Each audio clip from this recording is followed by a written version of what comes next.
Hi students. So this is the second lecture of the chapter of in the chapter of animal tissue. We have already started the chapter of animal tissue, and in that we have discussed about the what is tissue, what is the basic idea and definition of tissue, what do you mean by tissue, the basic types of tissue we have discussed. There are four different types. We can divide the tissue into four different types basically. That is epithelial tissue, connective tissue, muscular tissue, and nervous tissue. We have discussed about its origin, function, कहाँ पे रहता है, where its location, in which part of the body and in which organs and which places these tissues are actually present and which is actually utilized. Now, then we also studied about the some background, some history about the discovery and the term, okay, subject, like that is a study about the tissues known as histology, right? So we have discussed about all that. Then we have discussed about the characteristic features of epithelial tissue. What are the different types of special characters the epithelial tissue has? Then different like we talked about the basement membrane as well. There are different types of basement membrane, different parts of epithelial tissue in that basement membrane is also there. So हमने बात कर लिया है कि epithelial tissue क्या है, epithelial tissues के क्या parts हैं, उसमें basement membrane के बारे उसमें basement membrane के बारे में भी हमने बात किया और उसमें हमने जो basement membrane का जो types है basal lamina, उसके बाद fibrous और reticular lamina उसके बारे में बात किया. Then we have also studied and discussed about the specialization of the plasma membrane, like the plasma membrane of the epithelial tissue or the cells of the epithelial tissue. They sometimes modify and they form different types of structures like microvilli, stereocilia, cilia or flagella. Then in an endocytic or pinocytotic or exocytotic vesicles. Okay. Then finally, before we actually closed and before we stopped in the last video lecture, we were discussing about specialized junction between the epithelial cell. तो यहाँ से हम आगे बढ़ेंगे आज और पूरे इसको डिस्कस करेंगे ध्यान से. So it is very important. So please focus. देखिए सबसे जरूरी बात है ये जो अभी हम डिस्कस करने वाले हैं. सबसे पहला तो आपको ये समझना होगा जो डायग्राम आप देख रहे हो अपने स्क्रीन के ऊपर, it is not a single diagram. It is a diagram what we call it is a typical diagram. तो इसका थोड़ा एग्जांपल लेते हैं.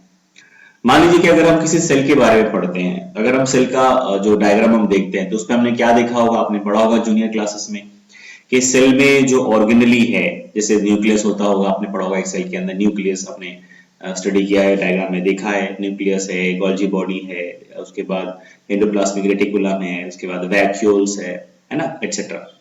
अभी देखो हर सेल में जरूरी नहीं है सारे ऑर्गेनल्स हो. किसी सेल में ये कुछ ऑर्गेनल्स नहीं रहेंगे और कुछ सेल में कुछ ऑर्गेनल्स रहेंगे. तो हम क्या करते हैं, हम सारे जो ऑर्गेनल्स हमें सारे सेल में मिलता है तो हम एक सेल में उसे रख के स्टडी करते हैं, इसलिए हम उस तरह के डायग्राम को कहते हैं टिपिकल डायग्राम. बिल्कुल वैसे ही जब दो एपिथेलियल जो टिश्यू है या एपिथेलियल टिश्यू के बीच में जो सेल है उनके बीच में जो स्ट्रक्चर बनता है, जब दोनों एक दूसरे के साथ जुड़ते हैं तो वहां पे अलग अलग तरह के स्ट्रक्चर बनते हैं. तो हम अलग अलग तरह के स्ट्रक्चर को सिर्फ एक डायग्राम में ही स्टडी कर रहे हैं. ठीक है, तो ऐसा नहीं है कि जो हम स्टडी कर रहे हैं ये हर सेल में हर एपिथेलियल टिश्यू में जब एक दूसरे के साथ वो जुड़ते हैं ऐसा ही बनता है, ऐसा नहीं है. यहाँ पे अलग अलग सिचुएशन में अलग अलग स्ट्रक्चर बनता है जो अभी हम पढ़ने जा रहे हैं. जैसे गैप जंक्शन हमें किसी में मिलेगा तो टाइट जंक्शन किसी का कंडीशन में मिलेगा, किसी में हमें गैप जंक्शन, किसी में हमें डेस्मोसोम मिलेगा तो किसी में हमें इंटर डिजिटाइजेशन मिलेगा. ठीक है, तो अलग अलग कंडीशन में अलग अलग जो स्ट्रक्चर वो बनता है, लेकिन हम सबको एक साथ स्टडी कर रहे हैं, इसीलिए हमने ये टिपिकल डायग्राम बनाया है जिसमें कि सारे डिफरेंट तरह के structure which is possible and which we till now we have studied when the epithelial tissues they actually interact with each other or the cells of the epithelial tissue come together. ठीक है, तो अब बात कर लेते हैं एक बार फिर से अच्छे से ये डायग्राम को देख लेते हैं, फिर हम आगे बढ़ेंगे. So we'll start from the top part. So first is this. देखिए जैसे हमने पढ़ा कि जो सेल्स है आपके एपिथेलियल जो टिश्यू है उसके सेल्स है वो मॉडिफाई करके ऐसे फिंगर लाइक प्रोजेक्शन बना सकते हैं. तो अगर ऐसे फिंगर लाइक प्रोजेक्शन बनाएंगे तो हम उसे बोलेंगे माइक्रोविली. और ऐसे अगर सिर्फ सिंगल सीलिया लाइक स्ट्रक्चर भी बना सकते हैं जो आपके मेम्ब्रेन है, सेल मेम्ब्रेन। ठीक है, तो ये एक ये जो आप राइट साइड जो देख रहे हो, this is one cell, this side is one cell, left side is one cell. So this side, right side, it is a cytoplasm part, and this is also cytoplasmic part. So both the cells, when they are interacting, okay, then when they are actually coming together, then these structures, possibility of these structures, what are the different possibilities of the structure we are going to discuss now. पहला क्या है कि दोनों cell ही, मान लीजिए दो epithelial tissue जो एक साथ आए तो उसमें सेल्स होंगे, क्योंकि सेल से बनता है टिश्यू. तो दो एपिथेलियल टिश्यू जब एक साथ एक जगह पे एक स्ट्रक्चर बनाएगा तो पॉसिबिलिटी क्या है? फर्स्ट पॉसिबिलिटी ये है कि दोनों के जो प्लाज्मा मेम्ब्रेन है या सेल मेम्ब्रेन है वो बिल्कुल एक दूसरे के साथ चिपक जाएंगे, अटैच हो जाएंगे, उसमें कोई भी गैप नहीं रहेगा. ठीक है, आप देख सकते हो, this is there is no gap between these two cells. ठीक है, तो वैसा भी मिल सकता है. And that side where there is no gap, that is called cell membrane of adjacent cell. ठीक है, तो ये जो है दोनों सेल का जो एरिया है उसको डिनोट करता है. दो सेल मेम्ब्रेन एक साथ जुड़ गए, there is no gap, and this type of structure is called tight junction.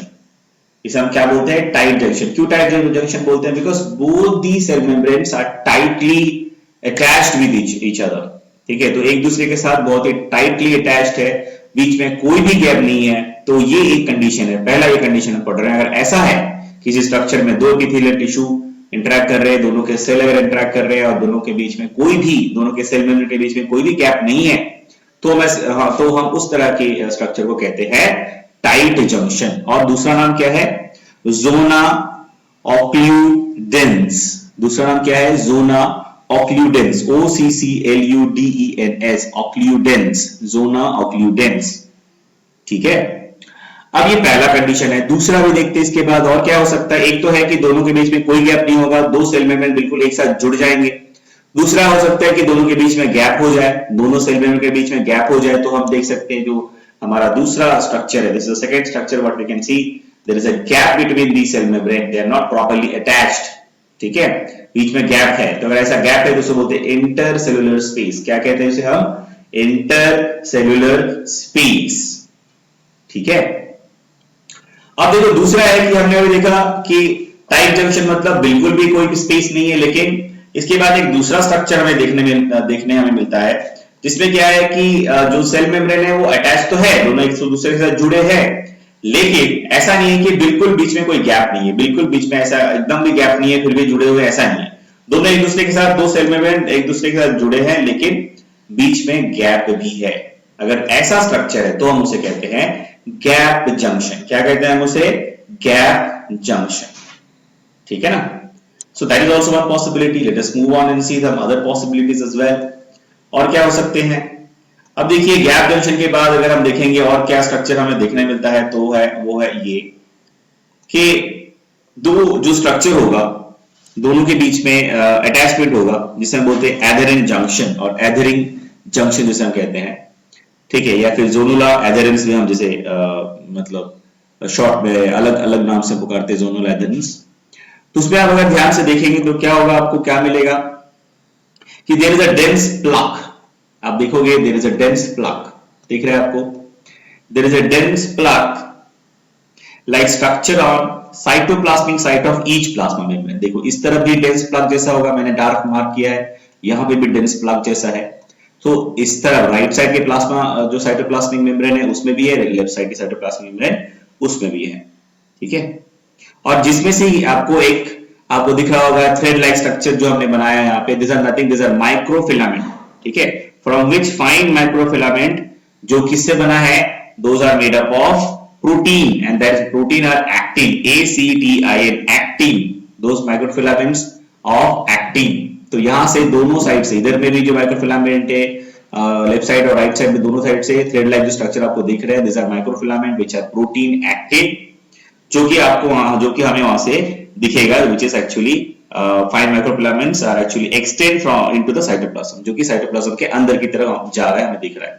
ठीक है, पहला तो डेंस प्लग लाइक स्ट्रक्चर है, और हर दो जो प्लग लाइक स्ट्रक्चर है उससे माइक्रोफिलामेंट जो थ्रेड लाइक स्ट्रक्चर वो साइटोप्लाज्म की तरफ मूव करके साइटोप्लाज्म की तरफ बढ़ा हुआ है, ऐसा हमें जो स्ट्रक्चर दिखेगा.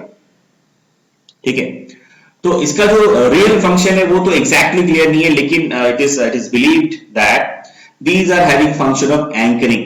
ये एंकर करके दोनों के बीच का जो स्ट्रक्चर है उसको स्टेबलाइज करने में हेल्प करता है, ठीक है। और इसी को हम कहते हैं जोन्युला एडहेरेंस। इस तरह के स्ट्रक्चर को क्या कहते हैं? जोन्युला एडहेरेंस, ठीक है। तो एडहेरिंग जंक्शन, जैसे हमने अभी टाइट जंक्शन पढ़ा, गैप जंक्शन पढ़ा, तो अभी हम क्या पढ़ रहे हैं? एडहेरिंग जंक्शन, ठीक है। तो एडहेरिंग जंक्शन के दो तरह के होते हैं, पहला है जोनुला एडहेरेंस, ठीक है, दूसरा है आपका डेस्मोसोम्स। तो डेस्मोसोम्स के बारे में हम पढ़ेंगे नेक्स्ट। तो फर्स्ट हो गया एडहेरेंट जंक्शन में जोनुला एडहेरेंस, जो हमने भी देखा, जिसमें प्लेक लाइक स्ट्रक्चर दोनों साइड में होगा, उसमें से माइक्रोफिलामेंट निकलेगा, साइटोप्लाज्म की तरफ काम क्या है? स्टेबिलिटी प्रोवाइड करता है, एंकरिंग करता है। नेक्स्ट है डेस्मोसोम्स, ये भी एडहेरेंट जंक्शन है, ठीक है, ये भी एडहेरेंट जंक्शन का ही मतलब एक टाइप है। अच्छा, एडहेरेंट जंक्शन क्या है? फिर से एक बार जान लेते हैं, हमने पढ़ा भी है। एक्चुअली क्या है? They perform cementing function to keep the neighbouring cell together. इस तरह के जंक्शन क्या करते हैं ना, ये जैसे कि हम दो ईंट को सीमेंट लगा के दोनों को एक दूसरे के साथ जोड़ देते हैं, बिल्कुल वैसे ही एडहेरिंग जंक्शन क्या करता है? दोनों सेल को जोड़ के रखता है एक दूसरे के साथ, ठीक है। उस तरह के अगर जंक्शन हमें दो सेल के बीच में दिखेगा उसे हम कहेंगे एडहेरिंग जंक्शन। तो एडहेरिंग जंक्शन में उसके भी टाइप्स आप पढ़ रहे हैं। पहला हमने पढ़ लिया जोनुला एडहेरेंस, दूसरा पढ़ेंगे डेस्मोसोम्स, ठीक है। तो ये पहला वाला जो स्ट्रक्चर भी आपने देखा, दिस इज योर जोनुला एडहेरेंस, जो कि एडहेरिंग जंक्शन है, जो कि दो सेल को एक साथ जोड़ के रखता है, सीमेंटिंग फंक्शन है। और दूसरा भी हम पढ़ेंगे, दिस इज योर डेस्मोसोम। सो देखते हैं डेस्मोसोम में क्या है। डेस्मोसोम का दूसरा नाम क्या है वो भी जान लेते हैं, मैक्यूला एडहेरेंस भी कहते हैं। जैसे पहले वाला हमने पढ़ा जिसको हम बोलते हैं जोनुला एडहेरेंस, इसको हम बोल सकते हैं मैक्यूला एडहेरेंस। पहले क्या है? MACULA, macula adherence, ADHERENS, same spelling, macula adherence, और कॉमनली हम कहते हैं उसे डेस्मोसोम्स, ठीक है। चलिए देखते क्या है। So these are like zonula adherens, बिल्कुल ये जोनुला एडहेरेंस के जैसा ही है, but there are but are little bit thicker and stronger and have disc like junctions। अब देखो ये जो है बिल्कुल जोनुला एडहेरेंस के जैसे आपको दिख रहा होगा। इधर में जैसे हमें लेफ्ट एंड राइट साइड में बोथ साइटोप्लाज्म में बोथ सेल में plate like structure, plaque like structure था, तो इसमें भी वैसा है, लेकिन ये थोड़ा ज्यादा थिक होगा, ठीक है। और क्या होगा? See they have intercellular protein, ठीक है। इनके पास क्या है? They have, if this structure is having what? It is having intercellular protein, ठीक है। और जो प्लेक लाइक स्ट्रक्चर है, the plaque like structures are much thicker, ठीक है। जो प्लेक लाइक स्ट्रक्चर हमने पहले देखा था वो जितना थिक था उससे ज्यादा थिक इसमें होगा, किसमें? डेस्मोसोम्स में, ठीक है। Now the microfilaments which extend from the plaque like structure into the cytoplasm are not of actin. जैसे अभी हम उसके जैसे हमने देखा था जोनुला एडहेरेंस में क्या था, जो माइक्रोफिलामेंट साइटोप्लाज्म की तरफ जा रहा है वो किससे बना हुआ था? वो बना हुआ था एक्टिन प्रोटीन से। लेकिन यहाँ पे डेस्मोसोम्स के केस में क्या होगा, या जिसे हम मैक्यूला एडहेरेंस कहते हैं, उसके केस में जो आपको जो फिलामेंट्स है, वो जो माइक्रोफिलामेंट्स है, जो फिलामेंट्स है, वो प्रोटीन से नहीं बना है, वो किससे बना है? ठीक है, it is made up of keratin like protein and these microfilaments are called tonofibrils. वो एक्टिन से नहीं बनता, वो किससे बनता है? केराटिन लाइक प्रोटीन से बनता है। और इसका नाम भी अलग है, इसका नाम क्या है? हम इसे कहते हैं टोनोफाइब्रिल्स। क्या कहते हैं इसे? टोनोफाइब्रिल्स, ठीक है। तो यहाँ पे आप देख सकते हो दिस आर प्रोटीन प्लेट और प्लेक, ठीक है। यहाँ पे प्रोटीन प्लेट राइट साइड में है, लेफ्ट साइड में भी है, यहाँ पे भी वही सेम चीज था, लेकिन यहाँ पे फर्क क्या है, डिफरेंस क्या है? पहला है कि डेस्मोसोम ज्यादा थिक है, आप देख सकते हो अंदर में भी जो आपके टोनोफाइब्रिल्स वो एक दूसरे के साथ इतना they are very thick and they are actually helping in attachment, एक दूसरे के साथ जुड़ गए हैं। लेफ्ट साइड वाला राइट साइड वाला के साथ एक जंक्शन बनाया है जिससे कि एक दूसरे के साथ जुड़ गए हैं, which is also actually these are cementing function, they are having cementing function। अभी हमने बात किया था दोनों सेल को जोड़ के रखता है, तो ये थोड़ा ज्यादा थिक है। और इसका जो फिलामेंट्स है, जो आपके थ्रेड लाइक स्ट्रक्चर है, which are actually called tonofibrils and they are not made up of protein, they are made up of keratin, they are not made up of actin protein but they are made up of keratin like protein। so फर्क है इसमें, ठीक है। And इसी को हम बोलते हैं डेस्मोसोम्स, ठीक है। एक और है इसका एडहेरेंट जो जंक्शन उसका टाइप, उसको बोलते हैं हेमीडेस्मोसोम। देखो अब हेमीडेस्मोसोम कुछ भी नहीं है, सिंपल है, हेमी मतलब हाफ, ठीक है। तो जो स्ट्रक्चर हमने डेस्मोसोम्स में पढ़ा, तो उसमें हमने देखा कि आप देख सकते हैं जो टोनोफाइब्रिल्स है वो भी राइट साइड में भी है, लेफ्ट साइड में भी है। यहाँ पे भी आपको राइट साइड में भी जो प्लेट बना है प्रोटीन, लेफ्ट साइड में ही बना है। अब जब जब अगर अगर आप देखेंगे किसी किसी केस में कुछ क्या होता है कि सिर्फ किसी एक साइड में only in one side we can see this desmosomal structure. तो अगर सिर्फ एक साइड में या तो लेफ्ट में या तो राइट में अगर ऐसा स्ट्रक्चर डेस्मोसोम सिर्फ एक साइड में किसी एक सेल के साइड में ही है तो वैसे डेस्मोसोम्स को हम कहते हैं हेमीडेस्मोसोम्स. ठीक है, क्या हम कहते हैं इसे? हेमीडेस्मोसोम. ठीक है. अच्छा, ये जो सारे जंक्शंस है ना, ये सिर्फ और सिर्फ सेल को जोड़े रखने के लिए काम नहीं आते हैं. इसमें काफी सारे फंक्शन और भी हैं, जैसे कि मटेरियल एक्सचेंज करने के लिए दोनों सेल के बीच में जो भी केमिकल एक्सचेंज होगा या फिर कोई भी मटेरियल एक्सचेंज होगा उसमें भी ये मदद करता है. It help in that as well. Now the next junction. ठीक है, तो ये हम इतने सारे स्ट्रक्चर हमने पढ़ लिया. तो नेक्स्ट स्ट्रक्चर क्या हो सकता है? ऐसा अगर दो सेल के बीच में अगर इंटरेक्शन हुआ, दो टिश्यूज के बीच में इंटरेक्शन हुआ, तो क्या और स्ट्रक्चर हमें देखने मिलता है? नेक्स्ट स्ट्रक्चर है, उसका बोलते हैं इंटरडिजिटेशन. इंटरडिजिटेशंस कहते हैं हम इसे, इंटरडिजिटेशंस कहते हैं. क्या होता है interdigitations? See these are nothing but finger like projections आ गए. तो दोनों सेल के प्लाज्मा मेम्ब्रेन जुड़ के एक फिंगर लाइक प्रोजेक्शन, जैसे आप फिंगर लाइक मतलब आपको समझ में, आपको शायद डाउट हो रहा होगा, तो आप ध्यान से अगर देखिए, ये वाला जो अभी मैं यहाँ पे आपको हाईलाइट कर रहा हूं, this one is making a finger like projection towards the left side. मतलब इस तरफ में जो सेल है उसकी तरफ और राइट वाला सेल फिंगर लाइक प्रोजेक्शन बना है. बिल्कुल वैसे ये जो अभी मैं हाईलाइट कर रहा हूं, this one is making finger like projections towards the right side which is actually formed by the left cell. तो ऐसे इस तरह से अगर आप देखोगे तो आपको समझ में आएगा कि these are finger like projections. ठीक है ना?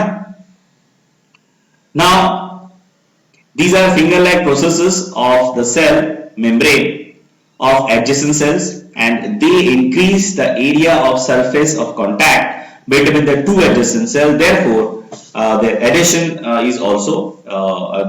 is also increased. ठीक है? So ये है आपका the next type what we need to discuss, that is interdigitations. So ये भी एक तरह का स्ट्रक्चर हमें दिखेगा जब दोनों सेल एक दूसरे के साथ इंटरेक्ट करते हैं तब. ठीक है. Next at the end we can see the basal lamella, fibrous lamella and the basement membrane, जो कि हर एपिथेलियल टिश्यू में होता है. हमने बात किया था कि एपिथेलियल टिश्यू में क्या रहता है.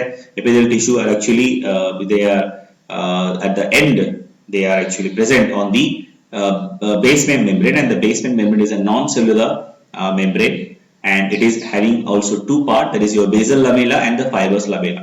ठीक है. तो वो जो epithelial membrane का ये this is your basement membrane of epithelial tissue.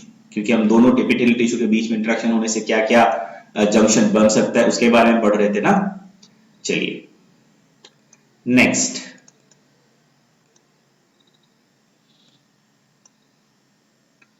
Next, we will discuss and we will see,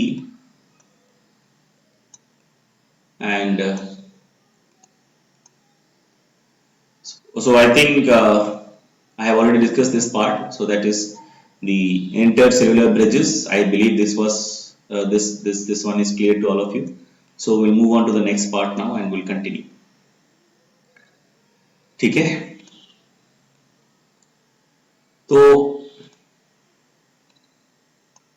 So these are the different types of junctions what we can see in a cell, right? So desmosomes, hemidesmosome, interdigitations, then also the intercellular bridges. Okay, so that much we have discussed. Now there are certain other points we need to discuss and we will continue about the epithelial tissue. That is your epithelial tissue, also known as your epidermis और epithelial tissue. Epithelial tissue का दूसरा नाम क्या है? Epidermis भी हम कहते हैं, एपिथेलियल टिश्यू भी कहते हैं. ठीक है. एपिथेलियल टिश्यू को हम क्या कहते हैं? एपिडर्मिस भी कह सकते हैं. Now if we see the cell from the above, अगर हम सेल को जो एपिथेलियल टिश्यू है इसके सेल्स को अगर हम ऊपर से देखेंगे तो हमें क्या दिखता है? We can see that there are hexagonal और polygonal in structure. So that's a diagram I have drawn here. We can see that अगर हम ऊपर से ये जो सेल्स है एपिथेलियल के टिश्यू के, तो अगर हम ऊपर से देखेंगे तो हेक्सागोनल या पॉलीगोनल दिखता है in appearance, and they are attached together end to end. अब ध्यान से देखिए कि वो बिल्कुल एक दूसरे के साथ चिपके रहते हैं, तो बीच में कोई भी गैप नॉर्मली नहीं होता. ये आप जो स्ट्रक्चर आप देख रहे हो, this is the top view अगर आप इस एपिथेलियल टिश्यू को ऊपर से देखेंगे तो हमें ऐसा स्ट्रक्चर दिखेगा। सिंपल जो एपिथेलियल टिश्यूज को हम ऊपर से देखेंगे। This is your basement membrane और ये साइड व्यू है, ठीक है। And this is the first layer, this that is a simple epithelial tissue single layer का होता है। And this is your flat cells और the cells which is making this epithelial और epidermis, right. And what we can see, the nucleus is present and it is oval, and the pavement membrane, membrane is also known as pavement membrane. Basement membrane का दूसरा नाम क्या है? Pavement membrane, right? Now the epidermal tissue divided into two types. अब देखो epidermal tissue या epidermis को हम बेसिकली दो टाइप में डिवाइड कर सकते हैं। पहला है सिंपल एपिथेलियम, दूसरा है कंपाउंड एपिथेलियम। तो हम इसको डिस्कस करेंगे one by one in detail. First, simple epithelium. Simple epithelium मतलब all cells are arranged in single layer. Simple epithelium मतलब क्या होता है? All the cells are arranged in single layer, ठीक है। तो सिंपल एपिथेलियम जैसे हमने पहले भी डिस्कस किया था कि जो भी सेल है जिससे कि एपिडर्मिस से एपिथेलियम बनता है, जो सिंपल एपिथेलियम है उसमें सिर्फ सिंगल लेयर होता है जिसमें कि सारे सेल एक ही लेयर में एक साथ जुड़ के ये स्ट्रक्चर बनाता है, ठीक है। Next is compound epithelium. Compound epithelium मतलब all the cells are arranged in multiple layers, ठीक है। मतलब क्या है, थोड़ा सा इसमें देख लेते हैं। मान लीजिए कि अगर ये पहला कंडीशन है, so this is the first case where we can see the simple epithelium. तो सिंपल एपिथेलियम में क्या होगा?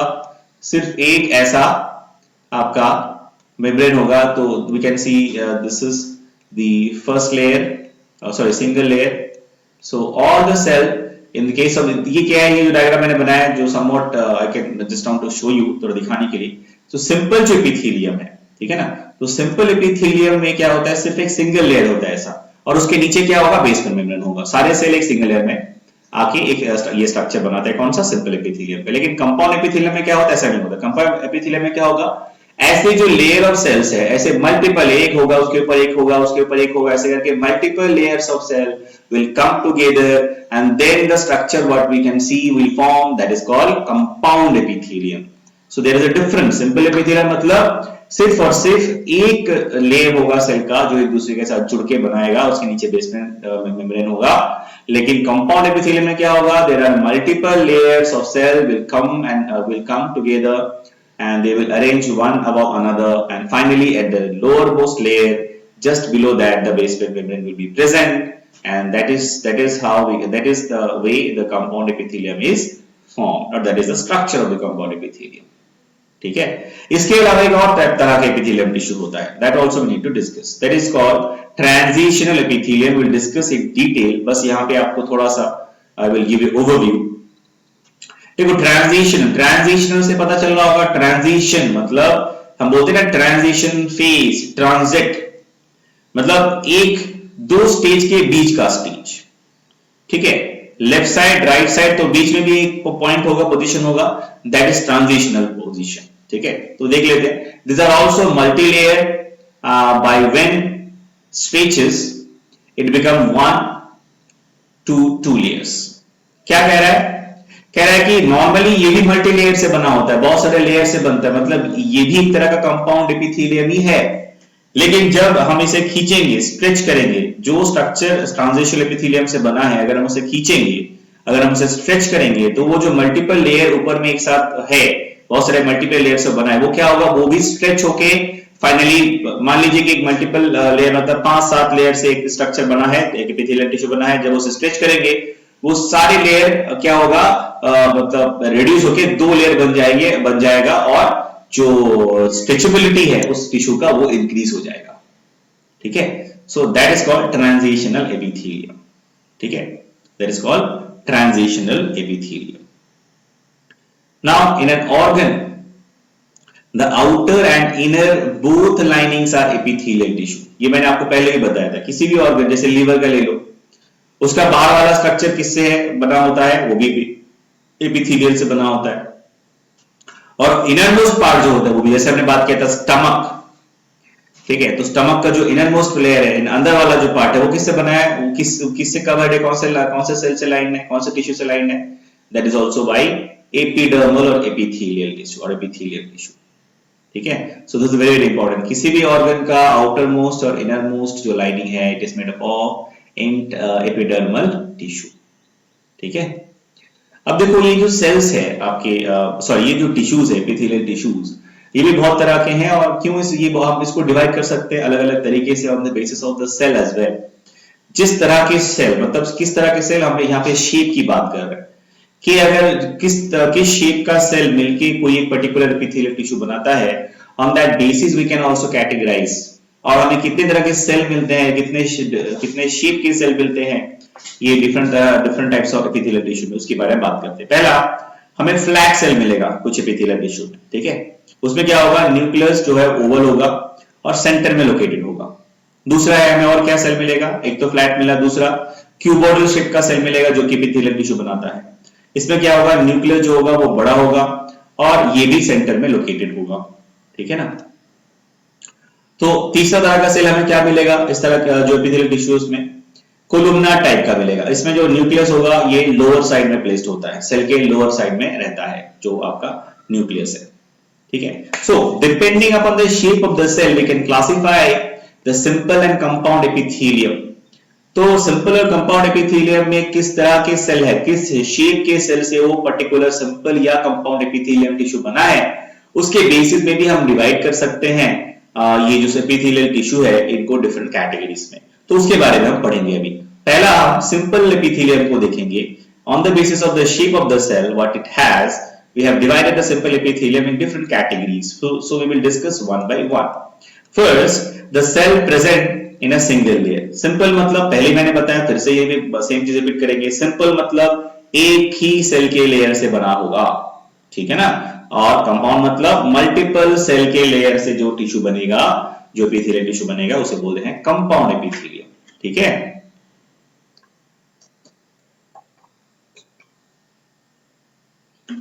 Now, first is called the type. The first type is squamous epithelium. Squamous epithelium मतलब देखो squamous ये जो term है ये लैटिन वर्ड स्क्वामा से आया है। स्क्वामा मतलब होता है स्केल्स। स्केल्स मतलब जैसे फिश, आपने देखा होगा फिश के बॉडी में स्केल्स होता है, तो बिल्कुल वैसा ही स्केल के जैसा दिखता है, स्केली अपीयरेंस होता है। तो एक्चुअली है क्या, जब फर्स्ट टाइम साइंटिस्ट जब एपिथेलियल टिश्यूज को स्टडी कर रहे थे, जो सिंपल एपिथेलियल टिश्यूज को स्टडी कर रहे थे, तो जब उन्होंने उनको माइक्रोस्कोप के अंदर में नीचे देखा तो वो देखे कि बाय मॉर्फोलॉजिकली उसको देख के ऐसा लगा कि ये बहुत ही हार्ड स्ट्रक्चर है, ये स्केली इसका अपीयरेंस था, बिल्कुल स्केल जैसा हार्ड होता है ना, बिल्कुल वैसा। लेकिन रियल में ऐसा वो हार्ड नहीं है, बस दिखने में ऐसा लग रहा है। स्क्वैमस, स्क्वामा, ठीक है। तो स्क्वैमस जो है वो स्क्वामा जो आपका वर्ड है उससे आया है, उसका मतलब होता है स्केल लाइक। तो अगर आप ऊपर से अगर सेल को देखेंगे एपिथेलियल टिश्यू को, तो जो सेल्स होंगे दे अपीयर लाइक स्केल्स, इसीलिए इसका नाम साइंटिस्ट जो है इनका नाम क्या रख दिए, इनका नाम रख दिए स्क्वैमस एपिथेलियम। ठीक है। The cells have prominent nucleus, rest on the basement membrane, no intercellular space, ठीक है, and the structure is their structure is sheet like, मतलब क्योंकि ये फ्लैट सेल से बनते हैं और एक ही सिंगल लेयर होता है, ठीक है, तो इनका जो स्ट्रक्चर होता है ultimately it is a sheet like structure, ठीक है, पेपर लाइक, शीट लाइक होता है, ठीक है। और कहां पे हमें ये जो स्क्वैमस एपिथेलियम हमें मिलेगा, we can find the squamous epithelium in alveoli, lining of capillaries, ठीक है, जो ब्लड कैपिलरीज होते हैं उसके इनर लाइनिंग में हमें ये स्क्वैमस एपिथेलियम हमें दिखेगा, ठीक है, एल्वियोलाई में हमें दिखेगा, लंग्स के एल्वियोलाई में हमें दिखेगा, ठीक है ना, एटसेट्रा। तो अगर आप ये स्ट्रक्चर अगर आप ऊपर से देखो, this is a top view, ठीक है।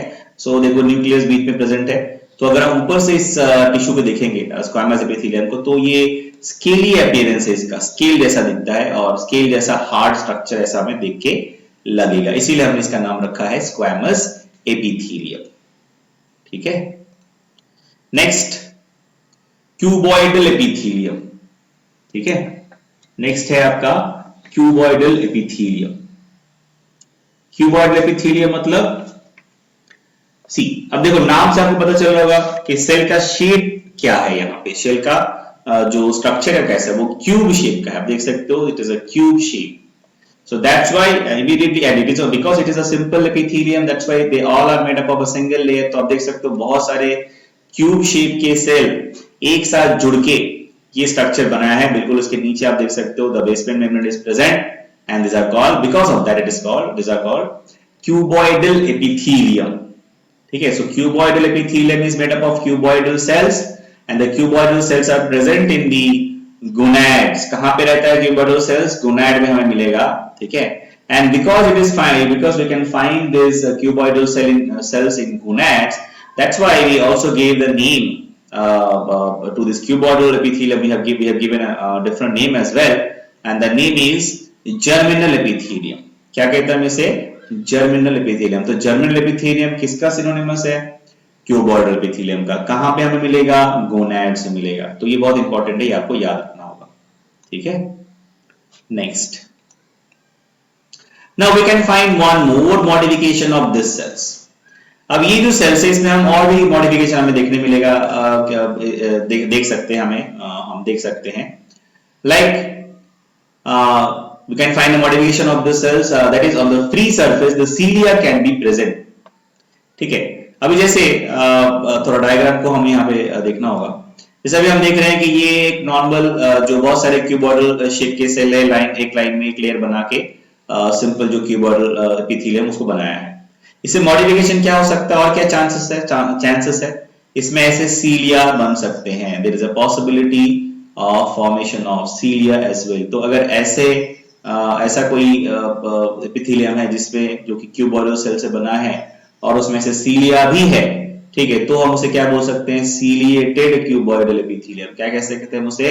Ciliated cuboidal epithelium. We can call it as ciliated cuboidal epithelium. कहां पे हमें मिलेगा? We can find it in nephron tubules, respiratory tract. ठीक है, and this are actually helping in the movement of the cilia are actually helping in the movement towards actually they are actually helping in the respiratory tract to throw the dust particle outside। ठीक है, तो ये जो सीलिया होता है हमारे respiratory tract में, वो क्या करता है? जो डस्ट पार्टिकल है उसको बाहर फेंकने में मदद करता है कंटिन्यूअसली। ठीक है, so that is also one of the function of the cilia which is present on the cuboidal shape epithelium or ciliated cuboidal epithelium, right? Next, in simple epithelium all are having single layer that we have already discussed। we all know simple मतलब सिर्फ एक layer से बनता है और compound मतलब बहुत सारे लेयर से बनेगा। ठीक है, now next is columnar epithelium। तो नाम से पता चल रहा होगा कि क्या सेल होगा यहाँ पे। Now this epithelium tissue is also made up of a cell which is columnar in shape। That's why we call it as columnar epithelium। And if in this case also in columnar epithelium, if these cells are also having cilia, then we can call this type of epithelium as ciliated columnar epithelium। पिछले वाले हमने क्या बात किया था? अगर ciliated है तो हम कह सकते हैं ciliated cuboidal epithelium। बिल्कुल यहाँ पे भी cilia अगर है तो हम क्या कह सकते हैं? ciliated columnar epithelium। ठीक है, सो डिपेंड करता है कि क्या कौन सा सेल से ये बना है उसके ऊपर। ठीक है, now because the cilia help in conduction. अब हमें पता है कि सीलिया, जैसे हमने पिछले केस में देखा, क्यूबॉइडल जो सीलिएटेड क्यूबॉइडल एपिथेलियम उसमें होता क्या है? It is helping in the respiratory tract to throw the dust particle out of the respiratory tract continuously। So वैसे ही this columnar epithelial ciliated columnar epithelial cells of the ciliated columnar epithelium, they also actually help the cilia actually which are present, they help in conduction। That means it present in the, और कहाँ पे रहता है ये? It present in the fallopian tube। और क्या करता है? It help in the conduction of zygote from fallopian tube to the uterus। ठीक है ना, फेलोपियन ट्यूब से आफ्टर द फर्टिलाइजेशन जब जाइगोट बनता है तो वहां पे जो सीलिया होता है फेलोपियन ट्यूब में, they are continuously helping to for the movement और द ट्रांसपोर्ट और conduction of the zygote from the fallopian tube to uterus. तो हमेशा ये कोशिश करता है सीलिया जो प्रेजेंट रहता है फेलोपियन ट्यूब में, जाइगोट को किस तरह मूव करवाता है? यूटरस की तरफ मूव करवाता है। कहां से? फेलोपियन ट्यूब से। ठीक है। Now on the free surface finger like projections or foldings can also be seen। एक तो cilia हमें देखने मिलेगा कोलुमनार सेल में, और क्या हमें देखने मिल सकता है, हमें कोलुमनार जो सेल्स हैं कोलुमनार एपिथेलियम में, और दूसरा स्ट्रक्चर क्या दिखेगा, not only cilia but also the finger like projections or foldings can also be seen, and this type of epithelium is known as brush bordered epithelium। Columnar जो epithelium है उसमें सिर्फ सीलिया नहीं, उसके जो सेल्स है वो मॉडिफाई होकर, जो फ्री सरफेसेस है वो मॉडिफाई होकर क्या कर सकते हैं, they can form finger like projections और foldings which are known as, अगर ऐसा किसी एपिथेलियम में है तो उसे हम कहते हैं ब्रश बॉर्डर एपिथेलियम। कहां पे रहता है, हमें कहां मिलेगा, जैसे हमने बात किया था माइक्रोविलाई विली, वो कहां होता है, इंटेस्टाइन में, और फंक्शन क्या होता है, और पीसीटी में भी होता है। पीसीटी मतलब प्रॉक्सिमल कॉन्वोल्यूटेड ट्यूब्यूल। जब हम किडनी पढ़ेंगे तो किडनी में नेफ्रॉन का स्ट्रक्चर हम जब पढ़ेंगे तो उसमें फर्स्ट स्ट्रक्चर हम पढ़ेंगे Bowman's capsule, and Bowman's capsule के बाद जो स्ट्रक्चर है उसे हम बोलते हैं प्रॉक्सिमल कॉन्वोल्यूटेड ट्यूब्यूल, जिसका काम है एब्जॉर्प्शन। जो फिल्ट्रेट है, ब्लड से जो फिल्ट्रेशन होगा यूरिन फॉर्मेशन से पहले, जो इंपॉर्टेंट सब्सटेंसेस है हमारे बॉडी का, वो वापस रीएब्सॉर्ब करने में मदद करता है। कौन, पीसीटी। प्रॉक्सिमल का मतलब होता है पास, जो बोमन्स कैप्सूल से पास है उसे हम बोलते हैं प्रॉक्सिमल, जो दूर है होते हैं उसे बोलते हैं डिस्टल। तो प्रॉक्सिमल कॉन्वोल्यूटेड का मतलब क्या होता है, फोल्डिंग्स होता है उसमें, मतलब जो ट्यूब्यूल होता है वो स्ट्रेट नहीं होता, उसमें बहुत सारे फोल्डिंग लूप होता है। तो इसीलिए प्रॉक्सिमल मतलब पास, कॉन्वोल्यूटेड मतलब लॉट ऑफ लूप्स। तो टोटल हम क्या कह सकते हैं इसे, प्रॉक्सिमल कॉन्वोल्यूटेड ट्यूब्यूल जो हमें मिलेगा किडनी में, नेफ्रॉन में, ठीक है। और इंटेस्टाइन में जो हमें माइक्रोविली और विलाई मिलेगा उसका फंक्शन क्या है, उसका फंक्शन है एब्जॉर्प्शन, ठीक है। क्या एब्जॉर्ब करता है, न्यूट्रिएंट और the material, nutritive material which is present after the breakdown of the food particle, whatever the nutrition is available that is getting absorbed by these microvilli and the villi or the villi, ठीक है। and those are actually nothing but finger like projections from the epithelium, that's why the epithelium is known as brush bordered epithelium, ठीक है। चलो, now the columnar cells can also become secretory। अब देखो columnar जो cell है वो इसका और भी हमें मॉडिफिकेशन देखने मिलता है। और क्या हो सकता है, कोलुमनार सेल मॉडिफाई होके सीक्रेशन भी कर सकता है, मतलब ग्लैंड के जैसा सीक्रेशन कर सकता है, ग्लैंड जैसा काम कर सकता है, ग्लैंड बन सकता है, ठीक है। एग्जांपल है गॉबलेट सेल, ठीक है। गॉबलेट सेल क्या करता है, कहां पे रहता है, ये हमारे स्टोमक में रहता है। स्टोमक की जो लाइनिंग है, एपिथेलियम है, जो इनर लाइनिंग है, उसमें ये गॉबलेट सेल रहता है, जो जिसका काम क्या है, कंटिन्यूअसली म्यूकस को सीक्रेट करना, ठीक है। क्यों म्यूकस को सीक्रेट करता है, क्योंकि it is actually maintaining thick mucus layer immediately after the inner lining of the epithelium in the stomach। why? because it is highly acidic। stomach के अंदर का जो कंडीशन है वो क्या होता है, एसिडिक होता है। तो अगर म्यूकस लेयर नहीं रहेगा तो इंसुलेशन नहीं रहेगा, so it can damage the cells of the epithelium, ठीक है। तो जो म्यूकस है, थिक म्यूकस लेयर है, वो बनने के लिए कौन हेल्प करता है, वो कहां से बनता है, गॉबलेट सेल जो है वो they are functioning as a gland, and these goblet cells are nothing, these are columnar cells of the epithelium, columnar epithelium, and they modify and they become they behave like gland and they secrete mucus, ठीक है। so goblet cell एक example है जो कि हमारे stomach के inner lining में, inner epithelium जो एपिथेलियम होता है उसमें रहता है, ठीक है। and the goblet cell also, we can find the goblet cell also in the duodenum part of intestine के duodenum part में भी ये goblet cell रहता है। काम क्या है, म्यूकस सीक्रेट करता है, ल्यूब्रिकेशन प्रोवाइड करता है, इंसुलेशन प्रोवाइड करता है, ठीक है, प्रोटेक्टिव फंक्शन है। Next, so by this we have finished the different types of simple epithelium। now we will talk about compound epithelium। compound epithelium मतलब हमने पहले डिस्कस किया था कि there are multiple layers which will come over each other and they will form the epithelium or the structure that is called compound epithelium। और इसका दूसरा नाम क्या है, स्ट्रैटिफाइड और बैंड्स, ठीक है। स्ट्रैटिफिकेशन हम बोलते हैं, स्ट्रैटा, जैसे हम बोलते हैं ना, आपने पढ़ा होगा ज्योग्राफी में कि हमारे एटमॉस्फेयर में बहुत सारे लेयर है, स्ट्रैटा है, ठीक है। स्ट्रैटा जैसे troposphere, then ozonosphere, then mesosphere, ionosphere, तो एक एक लेयर है ना, ऐसे एक एक बैंड है। बिल्कुल वैसे ही बहुत सारे लेयर, एक लेयर के बाद फिर और एक लेयर, भी उसके ऊपर और एक लेयर, तो एक स्ट्रैटा बन जाता है। सो स्ट्रैटिफिकेशन होता है, इसीलिए हम उसे क्या कहते हैं, स्ट्रैटिफाइड एपिथेलियम। कंपाउंड एपिथेलियम का दूसरा नाम क्या है? Stratified epithelium. स्ट्रैटा बनाता है इसीलिए हम कहते हैं स्ट्रैटिफाइड एपिथेलियम। ठीक है, so the compound epithelium is made up of multiple layers of cells, right? And on the basis of the shape of the cell, this compound epithelium can be divided into।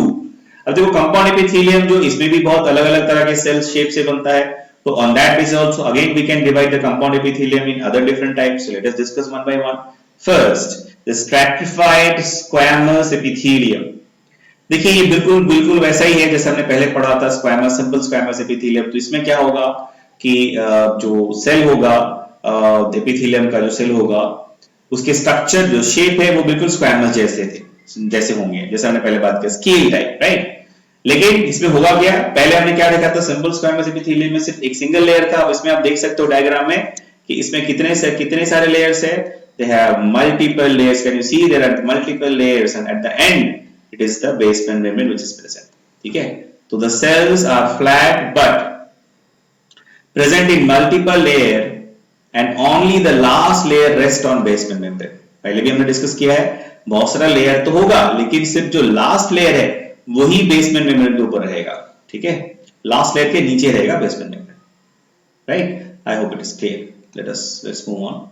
Now the stratified squamous epithelium again divided in different ways. We can divide these squamous epithelium in different categories, and namely first is keratinized stratified squamous epithelium। ठीक है, अब देखो इसमें होता क्या है, stratified जो केराटिनाइज मतलब क्या है? See in this case the epithelium is actually keratin is actually get deposited on the epithelium। ठीक है, on the upper side, ऊपर की तरफ क्या होगा, केराटिन जो है स्पेशल टाइप का प्रोटीन है, वो क्या होगा, वो जमा वो उसमें डिपॉजिट होता रहेगा। इससे क्या होगा, जो ऊपर वाला पार्ट है वो टफ हो जाएगा, उसका जो नेचर क्या हो जाएगा, वो फिजिकल वो क्या होगा, नेचुरली क्या हो जाएगा, because of the deposition of keratin ये धीरे धीरे टफ हो जाएगा। जब टफ हो जाएगा, हार्ड हो जाएगा, तो उससे क्या होगा कि जो सेल्स है ऊपर वाले लेयर का, अपर लेयर का, वो भी मर जाएंगे, दे विल आल्सो डाई। ठीक है, so outermost layer it will become very hard, as a result the outermost layer cells will also die। why? because of the deposition of keratin। ठीक है, तो अगर ऐसा कोई, अगर इस तरह का कंडीशन हमें किसी स्ट्रेटिफाइड स्क्वैमस एपिथेलियम में दिखा, तो हम उसे कह सकते हैं केराटिनाइज्ड स्ट्रेटिफाइड स्क्वैमस एपिथेलियम। क्या कहते हैं हम उसे?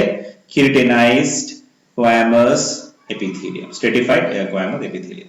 ठीक है, एग्जांपल हमारे बॉडी में है, जैसे अगर आपका पाम स्किन, आपका अगर आपने हाथे के ऊपर जो स्किन है उसके बारे में बात करोगे, अगर उसको देखोगे, वो जो बना होता है वो किससे बना होता है? केराटिनाइज्ड स्ट्रेटिफाइड स्क्वैमस एपिथेलियम से बना होता है। हमारे पाम जो होते हैं ना, पाम की जो स्किन है, ठीक है, that is made up of this keratinised stratified squamous epithelium, right? Next is non keratinised, तो सिंपल, इसमें कोई भी मतलब केराटिन प्रोटीन है वो डिपॉजिट नहीं होगा, आउटरमोस्ट जो लेयर है वो हार्ड नहीं होगा, सेल नहीं मरेंगे, तो मतलब सॉफ्ट होगा कंपैरेटिवली। ठीक है ना, और ये हमें कहाँ मिलेगा नॉन केराटिनाइज्ड एपिथेलियम? ये हमें मिलेगा कॉर्निया में, इनर साइड ऑफ लिप्स में, वजाइना में, फोरस्किन में। ठीक है, foreskin is a part of male external genitalia. Penis का जो टिप पार्ट होता है, it is covered with skin, flexible skin, that is called foreskin. then anal canal, then some part of cervix also। So these are the different part of our body where we can see this, which is made up of non-keratinized squamous epithelium। ठीक है, next is cuboidal stratified epithelium। अब cuboidal stratified epithelium मतलब नाम से पता चल रहा होगा, एक तो stratified मतलब बहुत सारे लेयर्स होंगे, और cuboidal मतलब जो सेल है वो जो शेप है सेल का जिससे बना हुआ है ये epithelium, that is actually cuboidal in shape। ठीक है, लेकिन इसमें एक चीज है, थोड़ा सा हमें समझना होगा, एक पॉइंट, कि जो ऊपर वाला जो अपर मोस्ट जो लेयर है, कई बार क्यूबोइडल स्ट्रेटिफाइड एपिथेलियम के केस में, वो क्या होगा ना, दैट विल बिकम लिटिल फ्लैटेंडेड, वो थोड़ा फ्लैट हो जाएगा, फ्लैट लाइक हो जाता है। ठीक है, लोकेशन कहां मिलेगा हमको? This we can find this type of epithelium in the lining of duct of gland. ठीक है, तो ग्लैंड के जो डक्ट्स होते हैं, ठीक है, देखो डक्ट्स क्या होता है, मान लो कोई ग्लैंड है, जैसे आपने पढ़ा होगा थायराइड ग्लैंड, जूनियर क्लास में पढ़ा होगा, उसके बाद आपने पढ़ा होगा सलाइवरी ग्लैंड। तो कुछ ग्लैंड्स होते हैं जिसके साथ जो लोकेशन है ग्लैंड जो सीक्रेट करता है तो उसको पोर कर वो उसको किसी पर्टिकुलर एरिया में बॉडी में इफेक्ट करने के लिए उसको सीक्रेट करता है। जैसे सलाइवा सीक्रेट होता है वो माउथ में हमारे बकल कैविटी में जाने के लिए, तो उसके लिए क्या होता है ना, हमारे सलाइवरी ग्लैंड के साथ एक pipe like tube like structure होता है जो कि हमारे बकल कैविटी के साथ कनेक्ट होता है। तो वैसा अगर स्ट्रक्चर किसी ग्लैंड में है जो टारगेटेड एरिया में अपना सिक्रेशन पोर करने में मदद करता है उसको, वैसे स्ट्रक्चर को हम बोलते हैं डक्ट। वो डक्ट का जो लाइनिंग है, इनर लाइनिंग है, उस पे हमें ये क्यूबॉइडल स्ट्रैटिफाइड एपिथेलियम हमें दिखता है। ठीक है, एग्जांपल क्या है, salivary gland, memory gland, pancreatic duct etcetera. ठीक है, so we'll discuss till this much today, and the next video lecture will continue with this chapter, and we'll talk about the stratified columnar epithelial tissue and other points and other topics in the next video lecture. Till then, take care. Thank you. Stay at home. Be safe. Bye.